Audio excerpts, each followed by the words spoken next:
Introduction. Nicholas Carr, The Shadows, What the Internet is Doing to Our Brains. Embark on a captivating exploration of the Internet's impact on our brains in the summary of The Shadows, What the Internet is Doing to Our Brains by Nicholas Carr. Discover how electric media have shifted our linear minds and delve into fascinating examples, such as Friedrich Nietzsche's change in writing style upon using a typewriter. Learn about the Internet's role in altering human thought processes and memory, and the challenges posed by multitasking and constant distraction, providing a rich analysis of historical developments as well as scientific evidence. This summary offers an engaging yet thought-provoking examination of the profound implications of our online lives. The medium matters.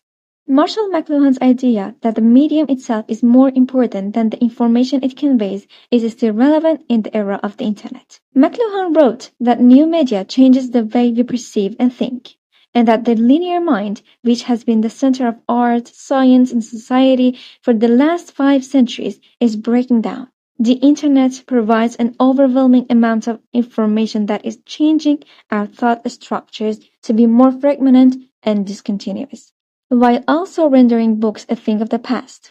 McLuhan's idea that the medium is the message is exemplified in the case of Friedrich Nietzsche, who changed his writing style after acquiring a typewriter, because our writing equipment takes part in the forming of our thoughts. In short, we must pay attention to the medium we use to consume information as it changes the way we think and act. Important quotes. Our focus on a medium's content can blind us to this deep effect. We're too busy being dazzled or disturbed by the programming to notice what's going on inside our heads.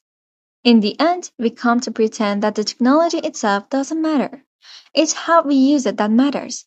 We tell ourselves the implication comforting in its hubris is that we're in control. As part of his opening, Carr uses diction associated with a magic trick or performance, dazzle or disturb, to characterize himself and his reader as victims of the Internet's effect rather than complicit participants. This image not only creates a connection between Carr and the reader but also demonstrates Carr's attitude towards his audience. Carr positions his audience as people who, when presented with scientific evidence, will awaken to the way the Internet has shaped them and will change their behavior. The dynamic brain. In the past, the brain was believed to be unchanging and machine-like. But Jay's young revolutionary idea in 1950 proposed that the brain is constantly changing. Modern research supports this notion, showing that the brain's structure adapts to circumstances, creating patterns of usage.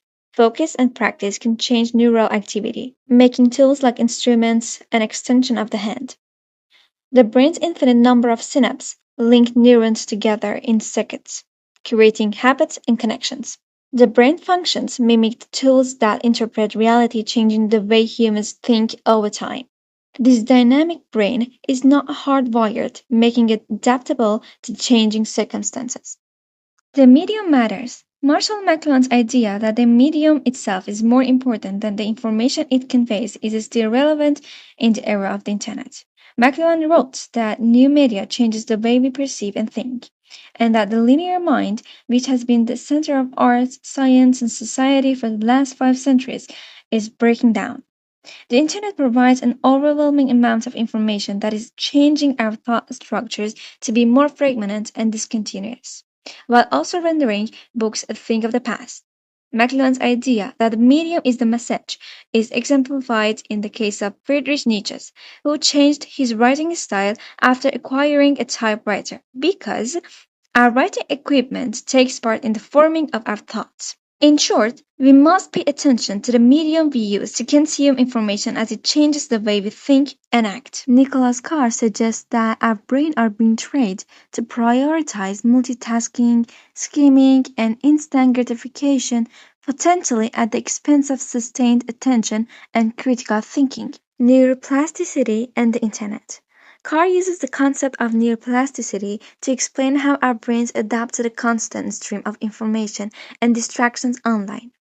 He argues that our brains are constantly rewiring themselves to prioritize speed and efficiency, which can lead to a decline in our ability to focus and engage deeply with information. Since using the internet often involves our ability to multitask between different settings, and some have trained our brains to quickly shift focus to the stream of pop ups and notifications, this may, in fact, interfere with our ability to maintain focus on a particular cognitive task for extended times. The impact of the internet on our reading habits and memory. He argues that the fragmented nature of online reading, with its constant distractions and hyperlinks, other things, it makes it hard for us to follow a line of argument or engage with complex ideas. The title The Shallows refers to the idea that the internet is creating a shallow, superficial form of intelligence, where we are less likely to engage deeply with information and more likely to prioritize speed and efficiency. I want to end my video with this. What the net seems to be doing is chipping away my capacity for concentration and contemplation. Whether I'm online or not, my mind now expects to take in information the way the net distributes it, in a swiftly moving stream of particles. Thanks.